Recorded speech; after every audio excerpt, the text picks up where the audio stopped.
Hi guys, so today we'll do an overview of our OZ Pro. So ito yung dalawang versions na meron. Tinatawag na 666A at 666B. So ito yung 666A, ito yung 666B.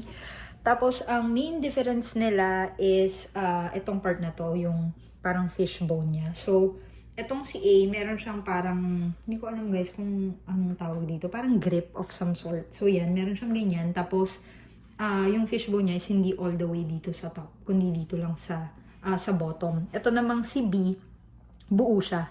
So, yan yung main difference nilang dalawa. Pero, internals, parehas lang naman. So, I guess, kung alin lang yung design na mas gusto mo. So, yung package namin dito sa Hydro Blasters Manila, merong kasamang buttstock, merong kasamang metal suppressor, tapos, dalawa rin yung kasamang magazine. Sa iba kasi, depende kung ano yung ino-offer ng seller. Sa iba, walang buttstock or walang suppressor. So, yan. Sa atin, complete na. Tapos, some of its metal parts are itong rail dito. So, kabilaan siya. Yan, rail dito. Tapos, itong top cover, which is also our battery compartment. So, ito yun. Paano nga ba ito buksan? So, ito pala. Ito. Yan. Ito. So, yan yung parang lock niya. Hihilain nyo siya or pipindutin.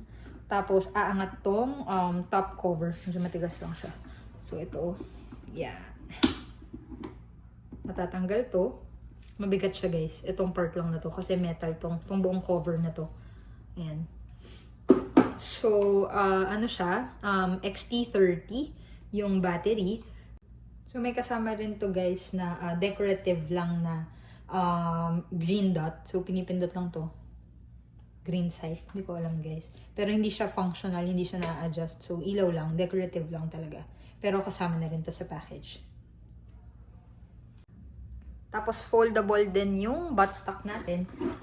The way you do it is, usually kasi yung mga foldable buttstock, merong pinipindot. Pero itong mga bagong models natin, such as yung sa Bohan na MPX, sa Sijun MCX, ganito yung style nila.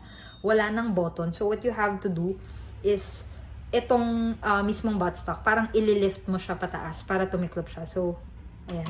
Kita nyo, ayan. Bubuhatin nyo siya paangat para tumiklop siya. So, pakita ko lang din to guys. Meron siyang parang safety feature na hindi siya puputok unless naka-hold tong part na to. So, pag hawak mo siyang ganyan, pinipress mo dapat tong part na to para matrigger mo siya. So, yan yung parang safe niya. So, pag ganyan, yung siya mapipindot. Meron tong magazine prime, tapos meron ding blowback. Pakita ko sa inyo yung closer look, tapos magka-fire test tayo.